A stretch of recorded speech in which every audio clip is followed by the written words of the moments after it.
Considere esto antes de ver Todo sobre las bacterias, primera parte. ¿Qué sabe acerca de los cambios y adaptaciones de las bacterias a nuevos medioambientes? ¿Cómo se reproducen? Cuando vea el documental, preste atención a los efectos dañinos y útiles de las bacterias en el cuerpo humano y el medio ambiente. Todo sobre las bacterias. Y ahora las noticias de WTOP. No afirmamos ni descartamos nada. Estamos esperando el resultado de los análisis. Vamos directamente al centro de Washington, a la escena de los sucesos. Una nota dijo que el paquete anónimo contenía anthrax, una bacteria mortal. Fueron convocados los equipos especializados en tóxicos. Las personas que habían tocado el paquete fueron descontaminadas e internadas en hospitales. Las autoridades no dejaron nada al azar. 1 kilo de anthrax puede matar hasta 3 millones de personas. Pero ahora, en este día, se trató de una falsa alarma. El temor se basaba en que Saddam Hussein había gastado $100 millones para desarrollar el armamento biológico de Irak. Cuando Irak invadió Kuwait, Hussein disponía de cultivos de anthrax y de suficientes toxinas de las bacterias que producen botulismo para matar a todos los habitantes del planeta. Durante la Guerra del Golfo, una parte del material fue colocado en los misiles y los comandantes iraquíes habían autorizado su lanzamiento. La guerra terminó y las Naciones Unidas destruyeron las instalaciones donde era producido el veneno.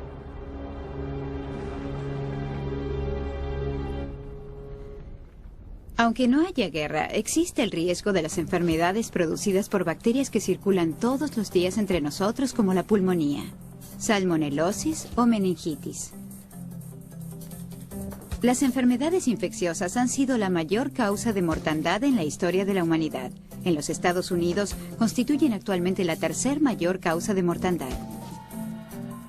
Las bacterias pueden enfermarnos seriamente y muchas veces hasta matarnos. Y cuando se desarrollan medicamentos para combatir los gérmenes, estos mutan para poder resistirlos. Estamos destinados a convivir con los microorganismos. Es un error pensar en la posibilidad de erradicarlos. Uno podrá lavarse todo lo que quiera, pero no podrá quitar los microorganismos de su piel. Podrá restregarse todo lo que quiera, pero no logrará quitar las bacterias de su boca. Sabemos además que las bacterias están constantemente presentes en otras partes. Nuestro intestino es un gran tubo de fermentación que burbujea, tritura y transforma cosas permanentemente. Dependemos totalmente de estas cosas y es imposible deshacernos de ellas. En realidad, menos del 1% de todas las bacterias producen enfermedades. Las demás cumplen un sinnúmero de funciones útiles para la vida cotidiana. Las bacterias están en nuestras comidas favoritas y cuando derramamos algo, las enzimas bacteriales nos ayudan a quitar las manchas. Hasta la nieve artificial depende de bacterias. Las proteínas de bacterias congeladas ayudan a formar copos con niebla húmeda. Las bacterias constituyen la forma de vida más antigua de la Tierra. Ellas sobreviven y hasta prosperan en los ambientes más rigurosos, en los cálidos manantiales de Yellowstone, en pozos de ácido, en grietas en la tierra sin luz ni aire y cerca de pasos oceánicos, donde la temperatura del agua alcanza los 250 grados.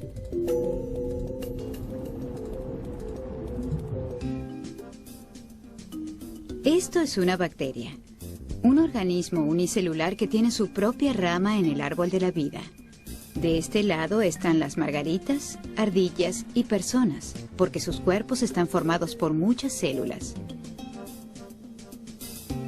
Es el más pequeño de los organismos independientes vivos. 1 millón de ellos caben en la cabeza de un alfiler.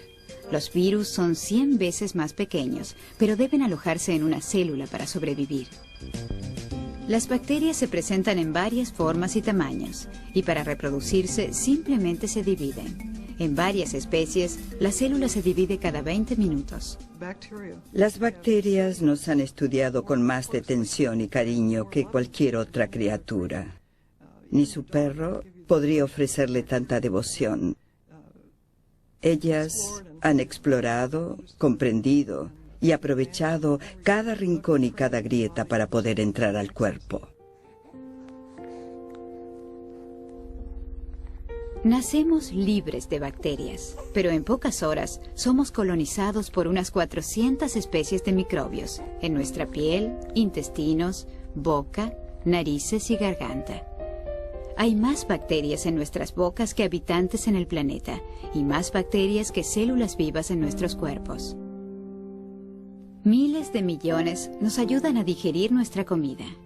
Esas bacterias, Escherichia coli, convierten nuestro alimento en azúcares y vitaminas procesadas. También nos mantienen sanos ocupando espacios que de otro modo podrían ser ocupados por bacterias causantes de enfermedades. Pero aún las bacterias benignas, como las Escherichia coli, pueden producir daños mortales. Las bacterias son malas o buenas, y a veces son ambas cosas. Recuerden el arsenal biológico de Saddam Hussein. Él cultivó bacterias con el nombre atractivo de Clostridia botulina, que producen botulismo, un envenenamiento de alimentos que conocíamos muy bien antes de que se perfeccionaran los métodos de procesamiento. Al ingerirla, nos enfermamos y morimos. Es uno de los venenos más potentes conocidos. En la misma proporción, causa más muerte que cualquier otro tóxico. 6 millones de veces más letal que el veneno de la serpiente cascabel, es la sustancia más tóxica de la Tierra. La toxina botulinum es un arma tan poderosa que ha sido utilizada para la guerra desde los años 40. ¿Por qué no quema eso aquí? Los científicos sospechaban que la toxina podría tener alguna utilidad. Ed Shantz comenzó a estudiarla mientras trabajaba para el Servicio de Inteligencia del Ejército durante la Segunda Guerra Mundial. Hasta su retiro, él suministró toda la toxina botulinum utilizada en las investigaciones médicas y científicas del país. Eric Johnson trabajó con él durante los últimos 13 años. La purificamos en varias etapas, y yo diría que en esta ampolla hay 50 miligramos de toxina, que tal vez signifiquen 1 millón de dosis letales. Obviamente, debemos manejarla cuidadosamente. ¿Quiere una muestra? Después de todos sus años de investigación, el Dr. Shantz imaginó una aplicación distinta para la toxina.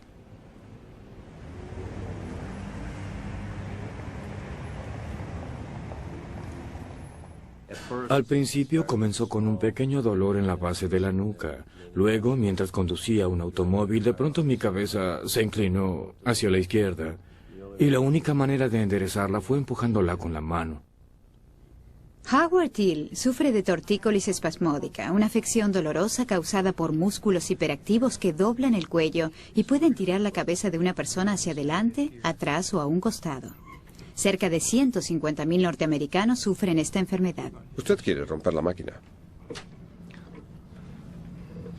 ¿Dónde está el tubo?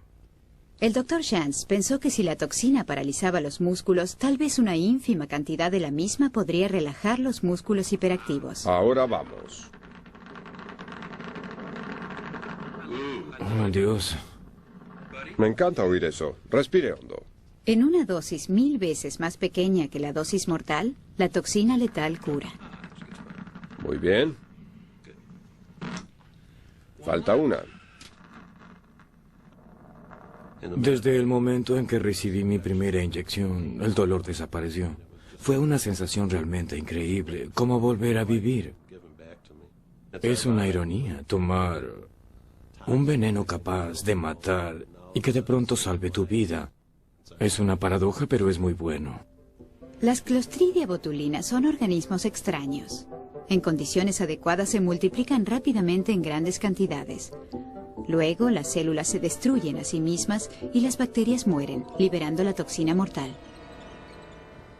Empezar y completar un cultivo de toxinas para uso médico lleva alrededor de 3 semanas.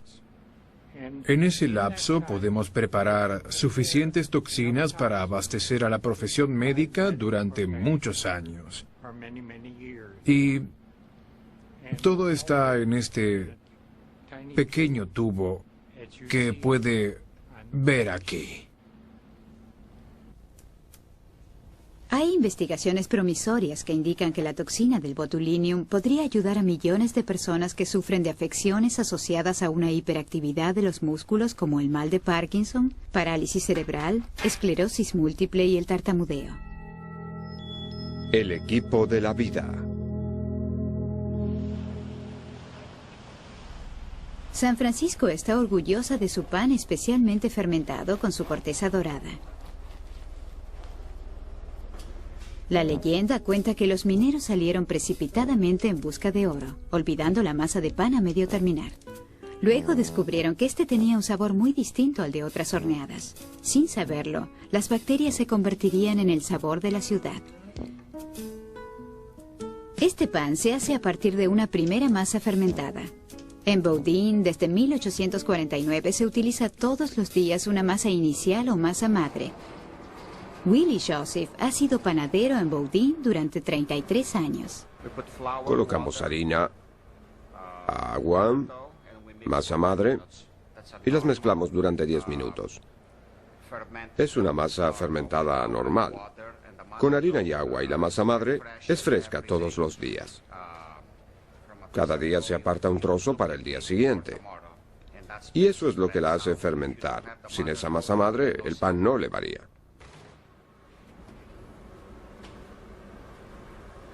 Nadie sabía exactamente qué era lo que le daba el sabor al pan fermentado hasta 1970, cuando investigadores del Departamento de Agricultura de los Estados Unidos descubrieron que el secreto de la levadura consistía en la bacteria Lactobacilli. La llamaron, como era de esperar, Lactobacillus San Francisco. Durante muchos años la gente elaboraba este producto sin entender lo que realmente ocurría. Ahora comprendemos científicamente lo que sucede cuando producimos el pan. El arte se ha unido a la ciencia. Cuando el horno humea y sale todo ese aroma, ese sabor, a la gente le encanta todo eso. Es la masa madre, San Francisco, la niebla, las bacterias, el clima.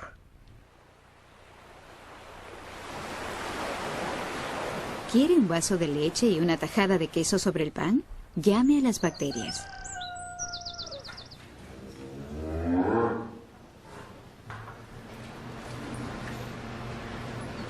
Si esta es una máquina para transformar el pasto en leche, sus engranajes son bacterias. Millones y millones de bacterias trabajan en el primero de los 4 estómagos de una vaca. Al igual que en las personas, las bacterias transforman el alimento en nutrientes que eventualmente se convierten en leche. Cuando la leche es utilizada para fabricar queso, las bacterias juegan un papel estelar. Bacterias específicas brindan a los quesos sus distintos sabores y producen los huecos en el queso suizo. Lo colocamos en un recinto cálido entre 21 y 25 grados, que es el punto en que la bacteria propiona produce gas. Y cuando el gas se acumula, forma los agujeros. Parece muy bueno, un poco sólido ahí. Aquí tiene. ¿Huele? Lindos agujeros. Magnífico. Y también están los bichos malos. Seguramente habrá oído acerca de la gangrena fascitis. Tal vez la conozca mejor como las bacterias devoradoras de carne. El villano es un grupo A, el Streptococcus, la bacteria que produce el dolor agudo de garganta. Esta se encuentra habitualmente en la piel y en la garganta y generalmente no trae problemas.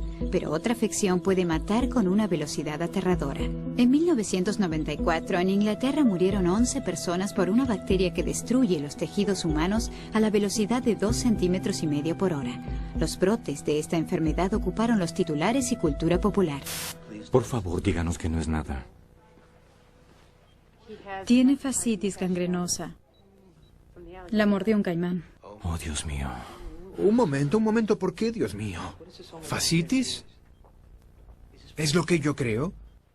¿Se trata de la bacteria mortal que devora la carne? Sí. Ah, Dios mío. Infecta a 1.500 personas por año.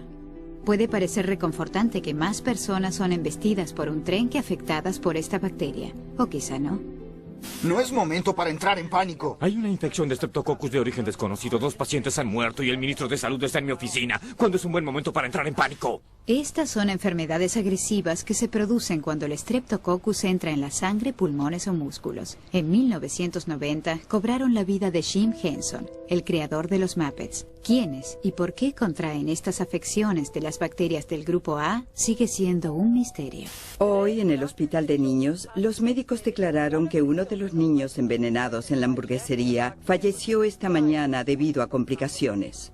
Su corazón no pudo soportar la presión sanguínea. Los investigadores ahora saben más sobre la enfermedad causada por la Escherichia coli. En 1993 murieron 4 niños y más de 700 personas se enfermaron en el noroeste del Pacífico luego de comer hamburguesas poco cocidas en una cadena de locales de comida rápida. ¿La causa? Las bacterias que viven en nuestros intestinos. Según las cifras oficiales, solo en la parte oeste de Washington hay más de 100 casos de intoxicación con Escherichia coli relacionados con este caso y podría haber más. Estas bacterias dañinas viven en los intestinos de las vacas y pasan a la carne si las partes de la vaca no son correctamente higienizadas y separadas durante su procesamiento. Sin embargo, al cocinarse adecuadamente, el organismo muere. Solo un pequeño porcentaje de bacterias puede producir enfermedades, pero estos patógenos han causado innumerables desgracias humanas. La tuberculosis ha provocado la muerte de por lo menos 500 millones de vidas. Es el patógeno simple más asesino de todos los tiempos. Hola. Hola, tuberculosis. Oh, hola, profesor. Muy bien, aquí estás. Cuéntanos acerca de ti. Claro, me encanta hablar de mí mismo. Las enfermedades bacteriales tienen una larga y brutal historia. Una de las más devastadoras fue la muerte negra o peste bubónica. En el siglo XIV, esta enfermedad causada por pulgas atravesó Europa y Asia matando a 1/3 de la población. El promedio de los casos mortales de la peste bubónica era del 90%. Sin medicamentos para combatir la bacteria, los doctores no podían hacer nada para curar las enfermedades infecciosas.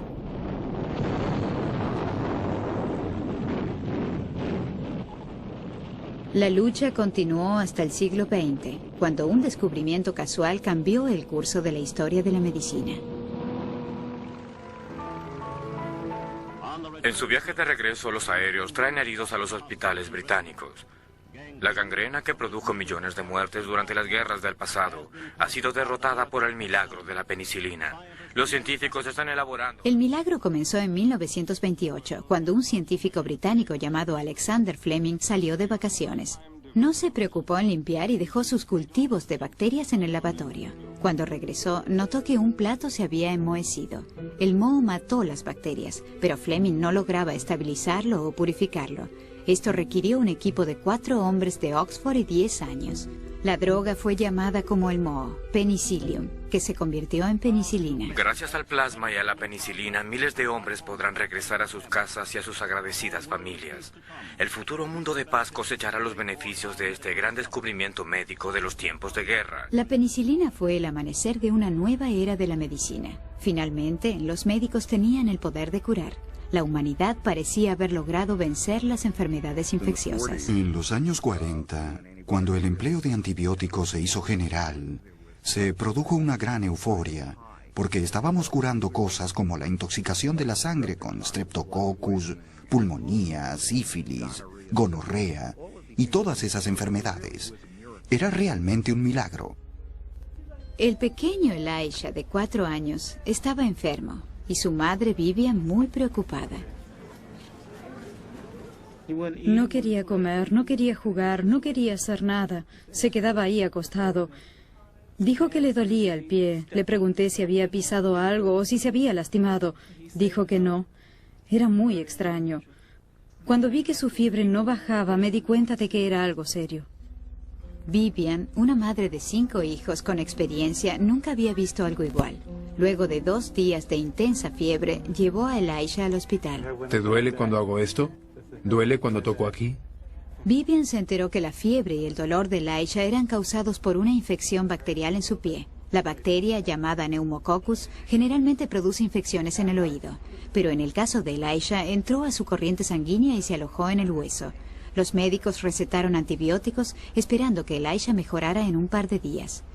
Pero 5 días después, su fiebre no había disminuido. Los antibióticos no estaban funcionando. A fines de los 70, la industria farmacéutica produjo antibióticos activos contra organismos resistentes de 3 o 4 tipos distintos. A principios de los 80, estos productos llegaron al mercado y todos los médicos dijeron, bien, ahora tenemos algo para combatir todos los organismos resistentes. Y el mensaje que la industria farmacéutica recibió de la comunidad médica era que efectivamente no hacían falta nuevos antibióticos. Yo creo que un cierto sector de la comunidad médica no entendía las bacterias, no comprendía cómo estas cambian, se modifican y adaptan. Esta es una forma de adaptación de la bacteria. Una bacteria con un plasmid. Los plasmid contienen información genética. Se va a conectar con otra bacteria. Una copia del ADN será transferida. El nuevo ADN puede ordenar una nueva fuente de alimento o energía o indicar cómo evitar un antibiótico. Este conocimiento es transferido a otras bacterias, aún a las de especies diferentes, y puede ocurrir en menos de 1 hora. Se podría argumentar que si los organismos realmente intercambiaran información, todas las bacterias serían iguales, serían como una especie de amalgama, pero no es así. Cada una es muy individualista en cuanto a su conducta y supervivencia. Y cada una tiene una artimaña para sobrevivir, y es como si tuviera su propio lugar en el mundo. Esto es un pobre consuelo para Elisha y su madre, mientras los médicos intentan descubrir por qué no mejora. Están empleando las armas más pesadas de la medicina para detectar la infección con exactitud. Esto no duele, ¿verdad?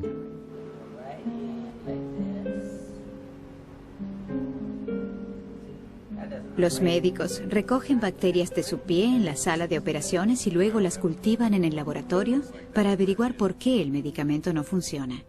La aguja estuvo muy cerca de aquí. Correcto. Se podrá ver mejor cuando lo logremos. Parece que estamos en la buena pista. El neumococcus es la principal causa bacterial de la pulmonía, otitis y meningitis. Las afecciones resistentes al neumococcus aumentan en todo el país. Y las enfermedades toleran cada vez una mayor variedad de antibióticos. La resistencia a los antibióticos significa que las bacterias han desarrollado una forma para evitar la acción letal de los mismos. Esto quiere decir que si usted tiene una infección y le suministran uno de esos antibióticos, tal vez no le haga efecto.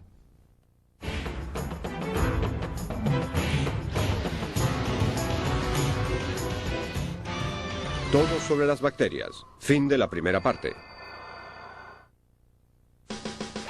Ahora que han visto todo sobre las bacterias, primera parte, hablen del tema. Según el documental, la vida en la Tierra depende de las bacterias. Discutan cómo las bacterias han influenciado la historia de la humanidad. Cómo se vio afectada la medicina por el descubrimiento de las bacterias. Ahora ensaya esto. Si pudieras elegir entre $1 millón o $1 que se duplica cada hora durante 20 horas, ¿cuál escogerías? Relaciónalo con la reproducción y el crecimiento promedio de las bacterias.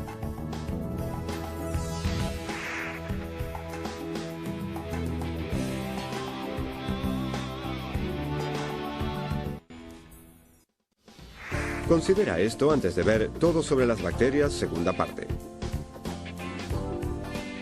Piensa en el papel que juegan las bacterias en el medio ambiente, las enfermedades y en la industria. ¿Cómo puedes protegerte a ti mismo y a los demás en la vida cotidiana de la contaminación de microorganismos patógenos? Cuando veas el documental, presta atención a la importancia económica que tienen los microorganismos para los seres humanos. Todo sobre las bacterias. Segunda parte. Gracias. Una manera de estudiar la resistencia a los antibióticos es ir donde su uso es mayor. En Wisconsin, las enfermeras Priscilla Goltz y Shane Stofflet recogen muestras de mucosas de las narices. Esto forma parte de un estudio para el Centro de Control de Enfermedades. El promedio de la resistencia de Pneumococcus en algunos centros ambulatorios supera el 40%. Muy bien, ahora te doy un abrazo de oso y tú le darás un abrazo a Tom, ¿de acuerdo? Y revisaremos tu nariz. Examinaremos ¿Ya tu está? nariz, cariño. Cuenta hasta 3, ¿de acuerdo? 1, 2, 3. ¡Ya listo. está! Muy bien. Te portaste Ahora muy puedes bien, elegir gracias. un juguete. ¿Vamos a elegir un juguete?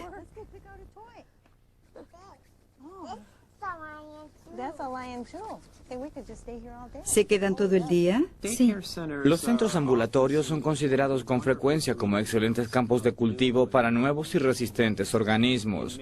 En muchos grandes centros ambulatorios puede haber en cualquier momento hasta un 30 o 40% de niños que toman antibióticos, de manera tal que un buen organismo colonizador tiene una gran oportunidad para colonizar a una gran cantidad de niños en estos centros y de provocarles enfermedades, particularmente si son resistentes a 1, 2 o 3 antibióticos.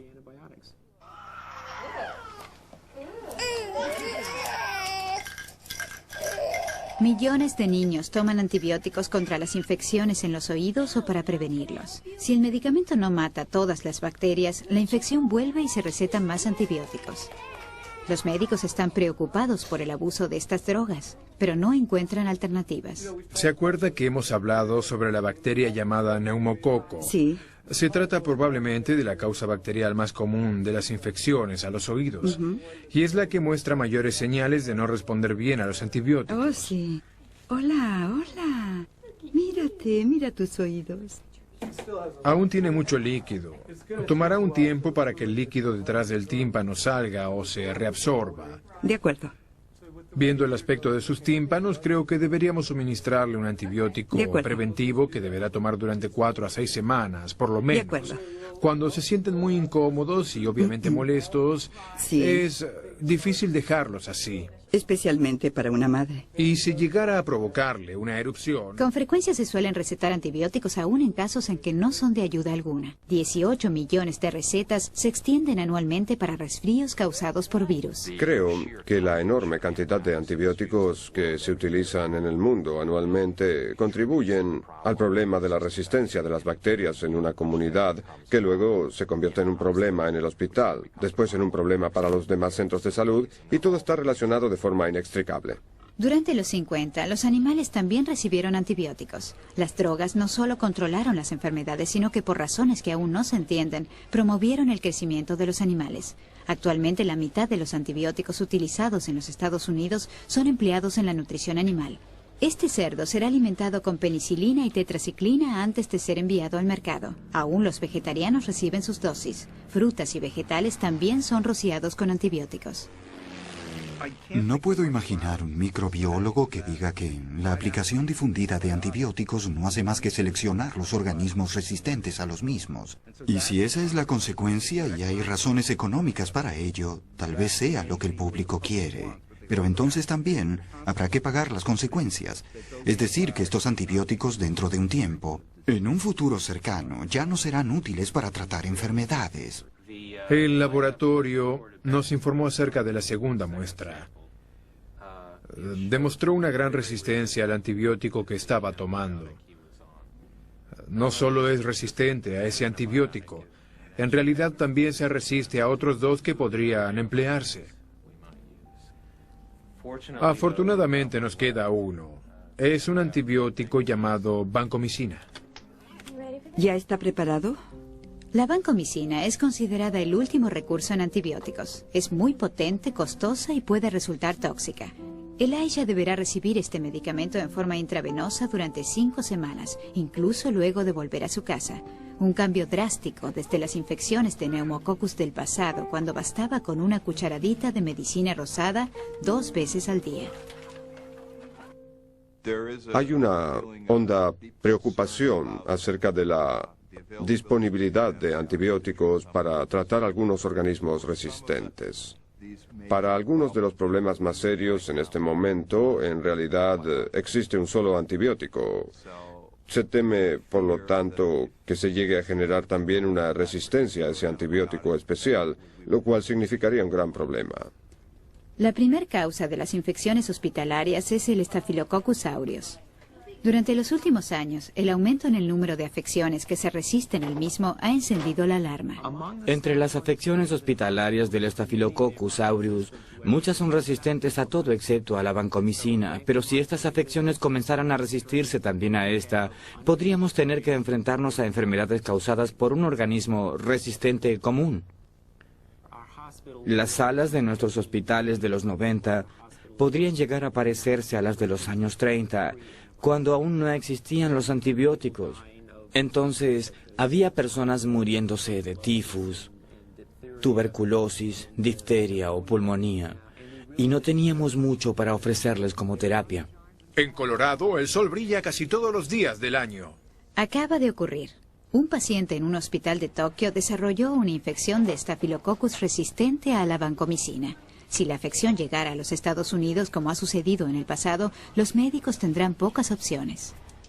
Uno de los factores que ha causado un incremento global de la resistencia de las bacterias es la gran movilidad de las poblaciones. Están los viajes internacionales, por medio de los cuales se puede transportar un organismo resistente de un continente a otro en menos de un día, literalmente. Esto es, por lo tanto, un gran problema en todo el mundo. Algunas enfermedades resistentes son intratables y potencialmente mortales. En 1994, una mujer coreana voló de Baltimore a Chicago y a Honolulu. Sin saberlo, era un caso de tuberculosis activa multiresistente a las drogas. Luego de un mes, cuando la mujer murió de esa enfermedad, los pasajeros que habían viajado con ella fueron examinados. 15 resultaron positivos en tuberculosis. Estas personas podrán o no desarrollar una tuberculosis activa. Lo que aprendimos durante los últimos 50 años de la era de los antibióticos es que esta carrera continuará. Puede acelerarse porque contamos con nuevos antibióticos y tendremos nuevos tipos de antibióticos en el futuro. Pero creo que sería ingenuo pensar que este proceso se detendrá porque contemos con una nueva clase de antibióticos efectivos contra microorganismos normalmente resistentes. Yo no creo que esto ocurra. Con la vancomicina debemos preocuparnos acerca de la toxicidad renal y los oídos. Ese es el verdadero problema con los organismos que ofrecen resistencia. Aún tenemos un largo trecho por delante. Podrá irse a casa tomando los antibióticos intravenosos. Tenemos muy pocas opciones para ofrecerle. Ni siquiera pasaste a saludarme, ¿verdad? Elijah está listo para irse a su casa. Una enfermera lo visitará todos los días para suministrarle su intravenosa. Será monitoreado cuidadosamente para ver si el antibiótico está dañando sus riñones. 6 semanas después, la infección de Elijah finalmente ha desaparecido. Esta parte de Dakota del Sur y la ciudad de Lead son territorios mineros. La gente de toda la zona de Black Hills ha trabajado para la Homestake Mining Company, la mina de oro de mayor actividad continuada del mundo. Esta es una ciudad con una sola empresa. Sin la Homestake, Lead no existiría. Muchos pertenecen a la tercera y cuarta generación de mineros. En esta mina trabajaron sus abuelos y también sus padres. Esto es como una gran familia.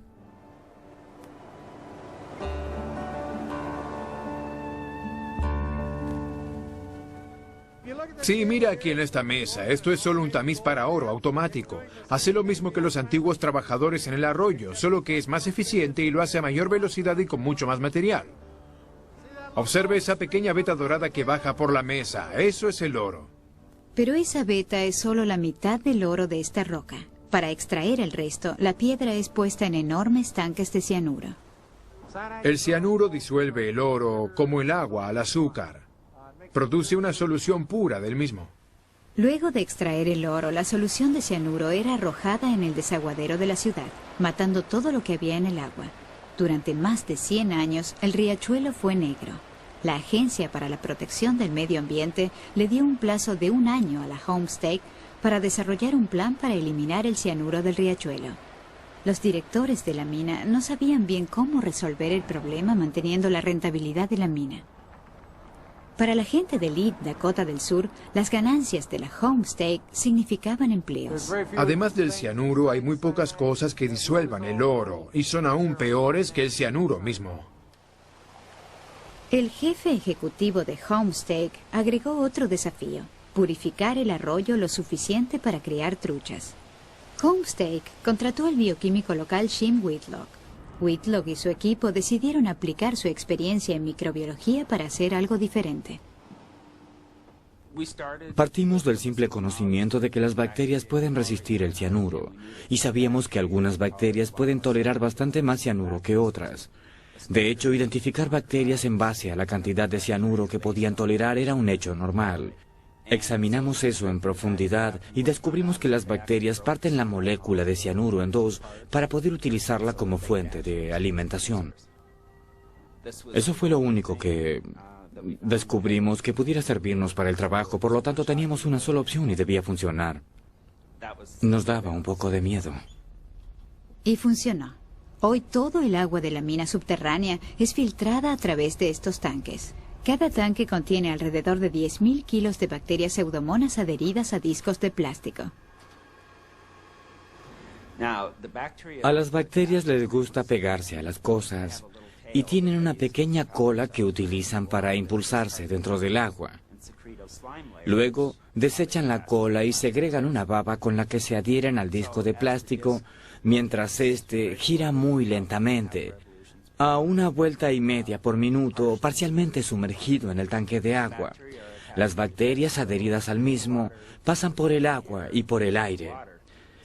Cuando pasan por el aire, satisfacen sus requerimientos de oxígeno, y cuando están en el agua, recogen el cianuro y absorben los metales.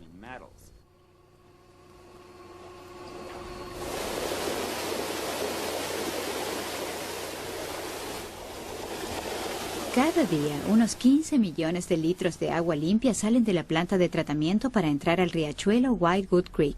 En 1984, 6 meses después de que la planta comenzó a funcionar, ya había peces nadando en el arroyo. Por supuesto, los peces son los mejores químicos. Es imposible engañarlos. Para ellos el agua es buena o mala. Conozcan a los canarios de la Homestake Gold Mine. Antes de que el agua pase por el caño y entre al arroyo, las truchas de la planta purificadora dan su aprobación final. Los peces estaban felices, y al romper el cianuro, las pseudomonas obtenían suficiente alimento. Los contadores también estaban contentos. Mientras buscábamos un procesamiento químico que posiblemente nos habría costado entre 3 o 4 millones de dólares al año en productos químicos y trabajo, terminamos adoptando un proceso biológico que solo nos cuesta cerca de $500,000 al año. Actualmente, la roca mineral que se extrae de la tierra provee empleos para 1.000 habitantes e innumerables millones de bacterias. El resultado es una producción de 1.000 barras de oro por año.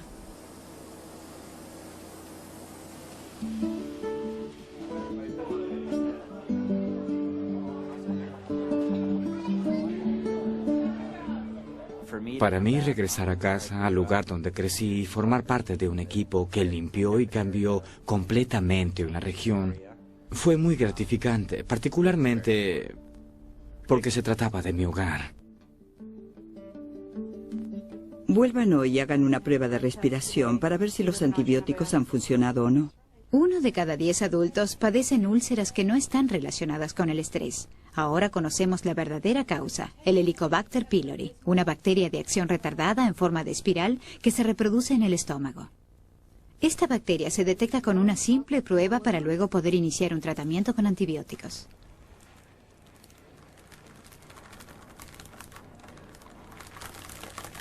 Muy bien. Tenemos la primera muestra. Es un descubrimiento increíble. Avanzamos mucho en lo que se refiere a las úlceras, porque durante mucho tiempo se pensaba que había que eliminar los ácidos. Con cirugía se quitaba el ácido y una parte del estómago, de manera tal que la secreción de ácidos disminuía y se quitaba también la zona donde originalmente se forma la úlcera. Pero ahora sabemos que se trata de una enfermedad bacterial y todo lo que hay que hacer es tomar antibióticos durante 7 o 10 días. Es genial. Si se comprueba que una enfermedad producida por bacterias que se creía incurable deja de serlo, o de requerir un tratamiento severo e intolerable para muchos pacientes, poder sacarla de esa lista para ponerla en la nómina de enfermedades que pueden ser curadas con antibióticos es un gran avance. Este es el Instituto para Investigaciones Genómicas. Aquí se obtiene un registro genético de las bacterias, de su ADN, que es dividido en fragmentos que una supercomputadora vuelve a unir. Si el ADN completo es el libro que describe una bacteria, los genes son las páginas. Las computadoras colocan las páginas en el orden correcto. Una vez completadas las fotografías genéticas de los microorganismos, se estudian las funciones de los genes. Cuando los investigadores descubren los genes responsables del crecimiento o de las enfermedades, podrán ser manipulados para distintos propósitos, y esto nos ofrece la perspectiva de un tema mucho más amplio. Nos gusta creer que somos muy evolucionados y que por lo tanto nuestros cromosomas también son muy evolucionados y que las bacterias son primitivas, pero en cambio es lo contrario. Los cromosomas de las bacterias son muy evolucionados. Si se piensa que estos organismos se duplican cada 20 minutos o cada hora y que han hecho esto durante miles de millones de años, sin duda son muy eficientes en lo que hacen. En su alfabeto no hay ninguna letra que sobre. Se trata en esencia de genes que en su totalidad sirven a un propósito práctico. Comprender los genes de los microorganismos también abre miles de posibilidades de nuevas metas para antibióticos, vacunas y aplicaciones industriales. Es asombrosa la diversidad que existe allí. Nosotros conocemos solo el 1% de todo eso, y la actitud más inteligente a adoptar en la investigación es tratar de encontrar otras formas para cultivar miles y miles de nuevos microorganismos, descubrir su código genético y ver qué tenemos ahí. Esto será una gran revolución. El Parque Nacional Yellowstone es uno de los lugares más ricos de la Tierra en lo que respecta a la vida microbiana. Las bacterias prosperan en los manantiales bajo condiciones rigurosas. Los turistas observan la espectacular escenografía. Los investigadores llegaron a entender cómo puede resistir la vida. Muchos de los organismos que viven en estos manantiales deben alimentarse. Estos son los llamados heterótrofos. Necesitan consumir elementos de su medio ambiente. Y para que un microbio pueda consumir algo en su medio ambiente, debe producir una enzima que pueda romper ese ítem en particular. Si sacamos una pieza de madera de este charco caliente y vemos que la parte exterior está blanqueada, automáticamente nos preguntamos cómo pudo ocurrir. Pero cuando observamos los microbios asociados a esa madera, los estudios demuestran que estos microbios poseen esa capacidad porque hemos clonado los genes de esos organismos que codifican estas enzimas particulares. Y descubrimos que efectivamente están adaptadas para romper estas fibras de madera bajo estas condiciones extremas. Al clonar los genes que producen enzimas blanqueadoras, es posible producirlas en gran cantidad. Esto significa que las empresas papeleras podrán utilizar enzimas para blanquear el papel y reducir la necesidad de cloro. Esto es bueno para el medio ambiente y es un gran negocio. La producción de enzimas es una industria de 11.500 millones de dólares por año. La mayoría de los antibióticos provienen de bacterias que viven en la tierra. Mientras continúan buscando nuevos antibióticos, los científicos se están dando cuenta de lo poco que sabemos acerca de la vida de los microbios debajo de nuestros pies. Para los microbiólogos, la Tierra es la fuente más rica que existe para la nueva biología, porque hay mucho más por estudiar de lo que ya hemos descubierto. En una cucharadita de tierra hay por lo menos 1.000 millones de bacterias que podemos cultivar, pero existen muchas más bacterias, muchísimas, tal vez 100 veces más, que no pueden crecer en nuestro medio de cultivo. De hecho, es probable que solo hayamos estudiado una ínfima parte de los organismos que viven en la Tierra, al basarnos en su capacidad para crecer en nuestros platos Petri. Pero si las bacterias no crecen en el laboratorio, ¿cómo puede descubrir lo que son capaces de hacer? ¿Cómo los examina? Empiece con la tierra.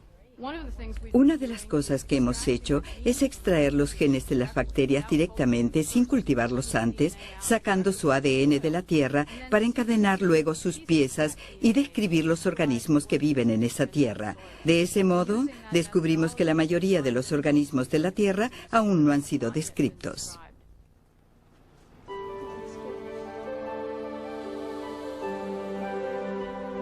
La búsqueda de nuevos microbios ha llevado a los investigadores desde la tierra del patio trasero hasta el fondo oceánico y el cielo. Un meteorito de Marte ha fosilizado estructuras que se parecen sospechosamente a pequeñas bacterias. Los científicos están llegando a la conclusión de que la vida en el universo podría ser mucho más común de lo que se supone. Donde hay agua en estado líquido, existe la posibilidad de vida. Sabemos que aquí en la Tierra es uno de los requerimientos esenciales. Y efectivamente, en cualquier lugar de la Tierra donde hay agua líquida, hay vida. La idea de que en planetas como Marte pueda haber formas hidrotermales que licúen el agua debajo de los hielos flotantes es muy emocionante. Los expertos dicen que estamos en el comienzo de la era dorada de la microbiología. Industria, medicina, la definición misma de la vida. Todo está cambiando por causa de unas criaturas unicelulares que ni usted ni yo alcanzamos a ver.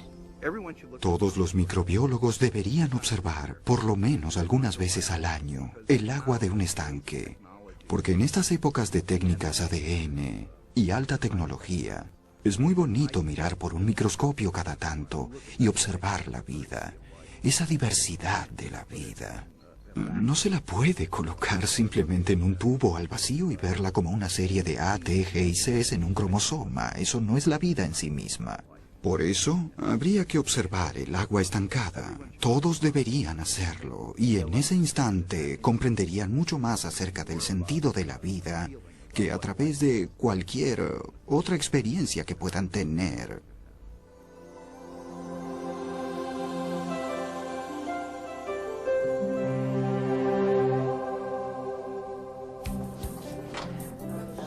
Hola, bienvenida a nuestro humilde hogar. Me alegra conocerla.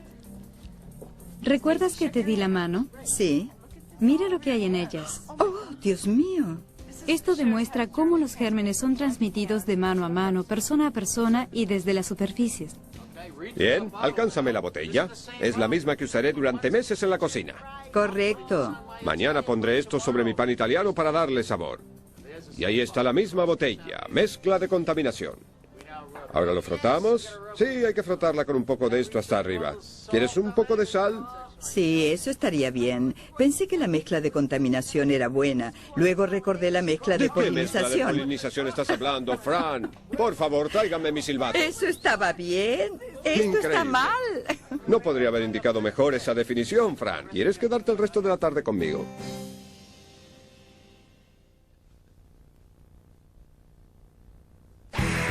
Ahora que han visto todo sobre las bacterias, segunda parte, coméntenlo. Discutan las causas del aumento global de las bacterias resistentes a los antibióticos. ¿Cuáles son las consecuencias de la resistencia de las bacterias para la población humana y animal? ¿Qué podemos hacer al respecto? Ahora ensaya esto. Investiga y escribe un informe sobre una muestra de tecnología moderna en materia bacterial, como el reciclaje de nutrientes, minería microbiótica, purificación de desechos, fijación de nitrógeno, desarrollo alimentario o tratamientos médicos.